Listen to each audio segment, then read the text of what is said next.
Assalamualaikum warahmatullahi wabarakatuh. Selamat pagi dan salam sehat untuk kita semua. Alhamdulillahirrabbilalamin. Assalatu wassalamu ala asrofil anbiya'i wal mursalin wa ala alihi washabbihi ajmain. Yang terhormat Bapak Ibu Guru, Dewan beserta stafnya. Yang terhormat Bapak Ibu Wali Murid dan teman-teman yang saya sayangi. Puji syukur kehadirat Allah Subhanahu wa Ta'ala yang telah memberikan begitu banyak nikmat, terutama nikmat sehat, sehingga kita bisa berkumpul di ruangan ini untuk mensosialisasikan tentang tantangan belajar di tengah pandemi. Salawat serta salam tidak lupa kita sampaikan kepada Nabi besar Muhammad SAW, karena dengan bersalawat kita bisa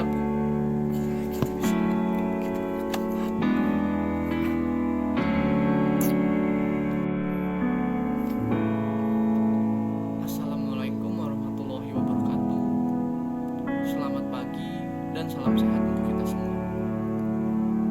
Alhamdulillahirrabbilalamin.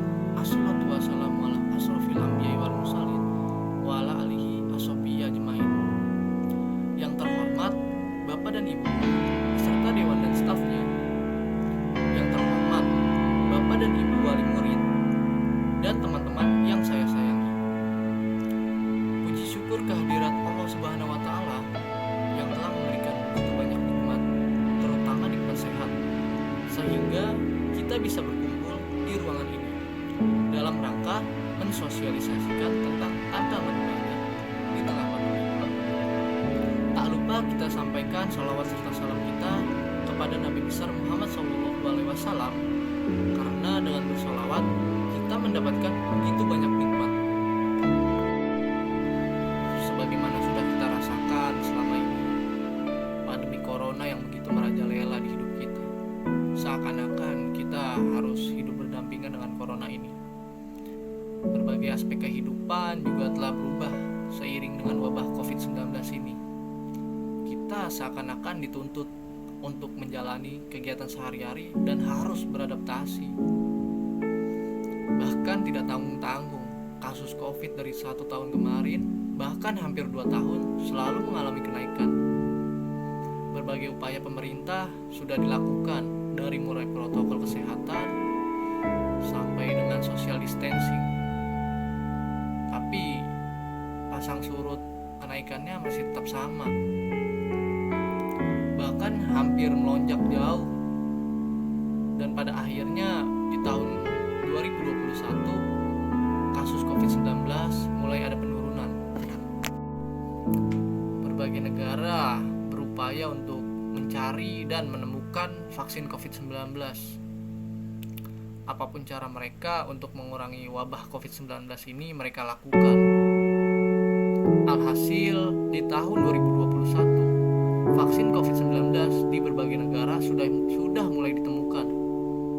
Dan pada akhirnya juga di tahun 2021 vaksin COVID-19 mulai sampai ke Indonesia dan mulai didistribusikan ke berbagai penjuru di Indonesia, dari Sabang sampai Merauke. Vaksin COVID-19 ini disambut baik oleh warga negara Indonesia. Mereka semua antusias untuk mendapatkan vaksin COVID-19. Lalu bagaimana tantangan belajar di tengah pandemi? Belum lama ini Menteri Pendidikan, Kebudayaan, Riset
tahun ini kita harus menyesuaikan pembelajaran kita tatap muka yang terbatas ini sebagai suatu kemauan,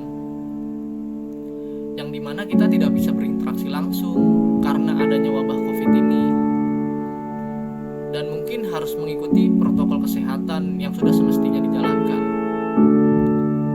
Karena sejatinya tenaga pendidik ini harus bisa berinteraksi langsung kepada peserta didik yang kita didik. Pada intinya, kita harus bisa menyesuaikan pembelajaran di tengah pandemi ini yang mungkin hanya terbatas sebagai suatu ajakan atau kemauan untuk membuat pembelajaran senyaman mungkin dan semeriah mungkin dari pembelajaran sebelumnya. Karena pada pembelajaran sebelum pandemi ini mungkin pembelajaran kita bisa senyaman mungkin dan semeriah mungkin, tapi mungkin juga setelah pandemi ini atau bahkan kita belajar di tengah pandemi ini, kita juga harus bisa menyesuaikan diri terhadap situasi di tengah corona ini. Kita harus bisa mempunyai kreativitas dalam pembelajaran ini. Kita harus menghidupkan suasana dan situasi pembelajaran ini sebagaimana mestinya. Kita sebagai tenaga pendidik juga harus bisa mengajak peserta didik kita agar daya juang mereka dan semangat belajar mereka tidak turun. Kita juga harus bisa menghidupkan situasi agar peserta didik kita tidak bosan dan tidak malas dan masih mempunyai daya juang yang tinggi. Kita sebagai tenaga pendidik harus bisa memotivasi peserta didik kita agar mempunyai semangat dan daya juang yang tinggi terhadap pembelajaran yang terbatas ini. Kita tidak bisa membiarkan mereka mengeluh akan situasi yang seperti ini. Kita sebagai tenaga pendidik harus memotivasi mereka agar pembelajaran ini dapat berjalan dengan baik. Kita harus bisa mengajak mereka untuk memiliki kemauan akan belajar dan pentingnya belajar. Karena di pembelajaran yang terbatas ini, ilmu yang mereka dapatkan sama seperti pembelajaran pada umumnya dan pada situasi normal. Kita juga harus bisa menyesuaikan diri terhadap situasi pandemi ini dan terus semangat belajar sebagai tenaga pendidik. Tidak boleh mengeluh dalam hal apapun, walaupun di tengah pandemi ini manfaat dari pembelajaran ini sangat banyak dan sama seperti situasi normal manfaatnya. Belajar di tengah pandemi ini, kita juga mempunyai kemampuan melakukan lompatan transformasi pembelajaran bagi semua siswa, bahkan tenaga pendidik sendiri. Kita memasuki era baru untuk membangun transformasi kreativitas, mengasah skill peserta didik dengan perubahan sistem dan cara pandang pola pikir kita dengan teknologi. Kita sebagai tenaga pendidik harus bisa membuat suatu gebrakan baru atau suatu tindakan baru dalam pembelajaran di era sekarang. Walaupun tidak mudah bagi kita sebagai tenaga pendidik, tapi kita harus siap untuk menghadapi segala jenis permasalahan di era sekarang ini. Kita harus bisa mengasah kemampuan kita dan peserta didik kita. Kita harus bisa melakukan kreativitas pembelajaran bagi kita sendiri dan peserta didik yang kita ajarkan. Kita harus bisa mempunyai kemauan untuk melakukan suatu gebrakan baru, untuk melakukan transformasi pembelajaran di era sekarang ini. Teman-teman dan guru-guru yang saya banggakan, sebagai penutup pidato ini, selain menaati protokol kesehatan COVID-19, kita semua sama-sama